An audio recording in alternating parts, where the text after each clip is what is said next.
Hey, what's up you guys, it's Ruthie and welcome back to my channel. In today's video, we are going to go into chapter 12 of Mart by PC Cast and Kristen Cast. We are in my room and the baby monitor is going on, so if you hear like a whirring noise, it's because my daughter is asleep for bed. At least she should be going to sleep for bed. So if you hear her start crying, I'm sorry, and then the video will stop there because she is going down for the night.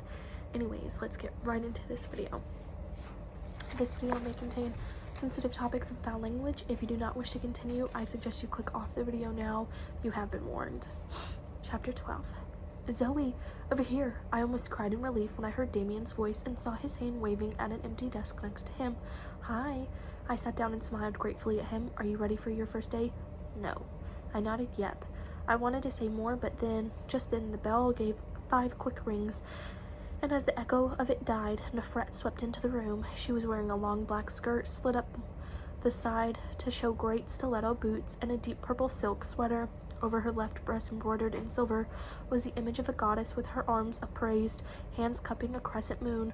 Her auburn hair was pulled back into a thick braid. The series of delicate wave-like tattoos that framed her face made her look like an ancient warrior priestess. She smiled at us, and I could see that the entire class was caught as I was by her powerful presence. Good evening.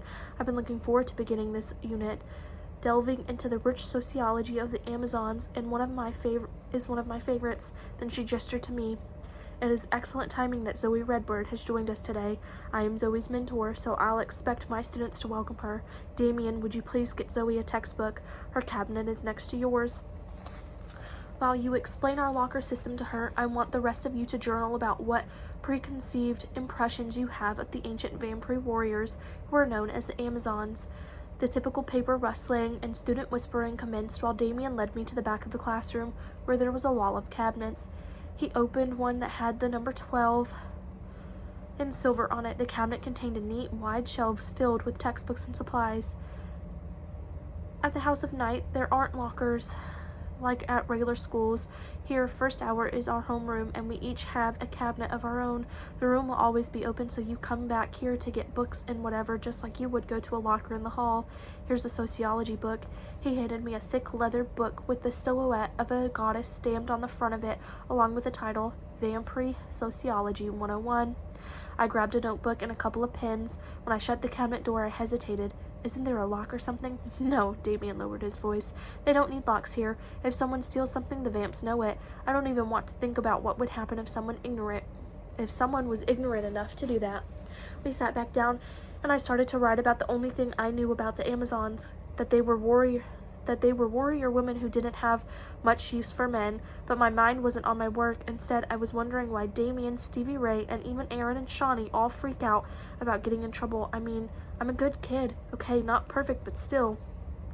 I've only had detention once so far, and that wasn't my fault, really. Some turd boy told me to suck his cock.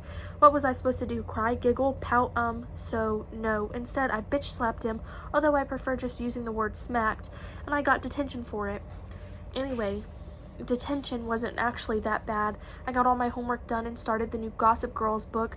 Clearly, detention at the House of Night entailed more than going to a teacher's classroom for 45 minutes of quiet time after school. I'd have to remember to ask Stevie Ray. First, what pieces of the Amazon tradition do we still practice at the House of Night? Nefret asked, drawing my attention back to class. Damien raised his hand. The bow of respect with our fist over our heart comes by the Amazons, and so does the way we shake hands by gripping forearms. Correct, Damien. Huh? That explained the funny handshake. So what preconceived notions do you have about the Amazonian wars? She asked the class. A girl who sat on the other side of the room said the Amazons were heavily meticular as they are of vampire societies. Geesh, that sounded smart. That's true, Elizabeth. But when people discuss the Amazons, legend tends to add an additional layer to history. What do I mean by that? Well, people, especially humans, think that the Amazons were men-haters, said Damien. Exactly. What we know is that just because our society is matriarchal, as ours is, it does not automatically mean that it is the anti-male. Even Nyx has a consort that the demigod Eurybus, to whom she is devoted. The Amazons were unique, though, in that they were a society of vampire women who chose to be their own warriors and protectors. As most of you already know, our society today is still matriarchal, but we respect and appreciate the sons of night and consider them our protectors and consorts. Now open your text to chapter 3 and let's look at the greatest of the Amazon warriors, Penthesilea, but be careful to keep legend and history separate in your mind. And from there, Nefret launched into one of the coolest lectures I'd ever heard. I had no idea an hour had passed. The ringing bell was a total surprise. I just shoved my sociology book back into my cubby. Okay, I know that Damien and Nefret called them cabinets, but come on, they totally remind me of the cubbies we used to have in kindergarten. When Nefret called my name, I grabbed a notebook and a pen and hurried over to her desk. "How are you?" she asked, smiling warmly. "I'm okay, I'm good," I said quickly. She lifted an eyebrow at me. "Well, I suppose I'm nervous and confused." "Of course you are. It's a lot to take in, and changing schools is always difficult, let alone changing schools and lives." She glanced over my shoulder. "Damien, would you walk Zoe to drama class?" "Sure," Damien said. "Zoe, I'll see you tonight at ritual. Oh, and has Aphrodite issued a formal invitation for you to join the Dark Daughters in their private ceremony afterward?" "Yes. I wanted to double check with you and make sure that you feel fine about attending. I would of course understand your